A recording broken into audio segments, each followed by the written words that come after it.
Assalamualaikum warahmatullahi wabarakatuh. Saya Muhammad Raka Sanjuang sebagai narator dan Kapten Alvarez. Saya Raka Pratama sebagai Manggula. Saya Isal Kami sebagai Sultan. Saya Muhammad Calvin Descanto sebagai Pangeran Jijolo. Saya Yuni Lestari sebagai pedagang Gujarat. Kesultanan Tidore adalah salah satu kerajaan Islam yang berdiri di Kepulauan Maluku, pusat produksi rempah-rempah dunia seperti cengkeh dan pala. Sejak abad ke-5, Tidore menjadi poros penting jalur perdagangan rempah yang menghubungkan Asia, Timur Tengah, dan Eropa. Namun kejayaan ini tak lepas dari ancaman. Kekuatan kolonial seperti Portugis, Spanyol, dan Belanda berusaha menguasai sumber rempah. Ketegangan pun muncul antara Kesultanan Tidore dan para penjajah, serta dengan kerajaan tetangga seperti Ternate yang kadang menjadi sekutu dan kadang menjadi saingan. Di balai istana Kesultanan Tidore, para penasehat kerajaan berkumpul. Kapten Alvarez membawa peta dan kontrak dagang dari Spanyol, menawarkan perlindungan militer dengan imbalan monopoli rempah. Sultan merasa curiga, dan Fatimah meminta waktu untuk menyajikan isi perjanjian. Izin yang mulia Sultan, kerajaan Spanyol datang bukanlah sebagai musuh, melainkan sebagai sahabat. Kami tawarkan perlindungan dari bajak laut dan musuh-musuh Tuan, dengan imbalan kecil, yaitu hak dagang eksklusif atas rempah-rempah. Hak itu benar mudah, Kapten.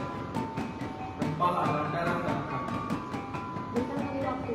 Kami akan meninjau perjanjian ini. Perjanjian lepas seringkali di awal belum di ujung.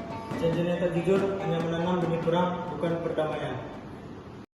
Fatimah berdiplomasi dengan pedagang Gujarat dan Ternate untuk mencari dukungan dagang alternatif.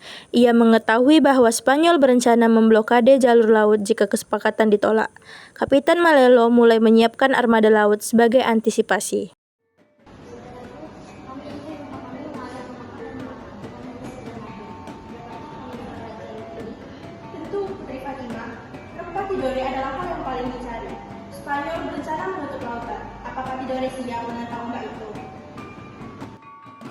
Jalur perdagangan mulai terganggu. Beberapa petani rempah dibujuk oleh agen Spanyol menjual langsung ke kapal asing. Sultan Nuku yang masih muda saat itu menyusun strategi gerilya maritim dan aliansi dengan rakyat di Pulau Seram dan Halmahera. Maaf Tuanku, agen Spanyol menawarkan kami harga kembali lipat. Kami di sini hanya ingin bertahan hidup, Tuanku. Tak ada yang salah, Tuanku. Tapi menjual kehormatan itu bukan jalan kami. Jika Tuan bersedia, aku dapat mengikut pasukan lawan. Aku tak boleh lebih karena aku masih punya Tuan.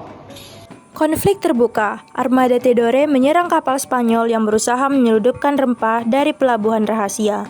Dalam pertempuran sengit, Kapten Alvarez ditangkap. Kesultanan menunjukkan bahwa mereka tidak bisa dipaksa tunduk. Jangan beri mereka celah, rempah kita bukan untuk dijarah. Targetkan kapal utama mereka. Lindungi dan kapal dagang kita. Kalian tak tahu siapa yang kalian hadapi.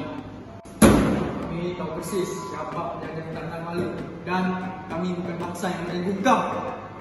Setelah pertempuran, perdagangan kembali dibuka, tetapi dengan kendali yang lebih ketat oleh Kesultanan. Perdagangan dengan pedagang Muslim dari Arab, Gujarat, dan Makassar meningkat, meskipun ekonomi sempat terguncang karena blokade. Kita menang, lihat rakyat kita, pelabuhan kita. Blokade membuat perut lapar. Kita bisa perkuat dagang Makassar dan Aceh. Bangun kontrol atas pelabuhan. Tak ada lagi monopoli asing. Perjuangan ini bukan semata untuk rempah, tapi untuk hak kita memilih jalan sendiri.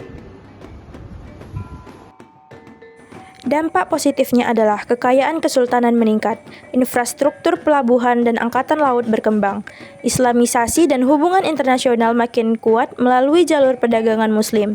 Dampak negatifnya adalah munculnya ketergantungan pada ekspor tunggal rempah, ancaman dan tekanan kolonial meningkat, konflik internal antara kerajaan Melayu akibat perebutan rempah. Kesimpulan cerita, Kesultanan Tidore membuktikan bahwa kekuatan lokal bisa melawan dominasi asing jika memiliki visi persatuan dan diplomasi cerdas. Jalur rempah bukan hanya jalur dagang, tetapi juga jalur perjuangan mempertahankan marwah dan kemerdekaan bangsa.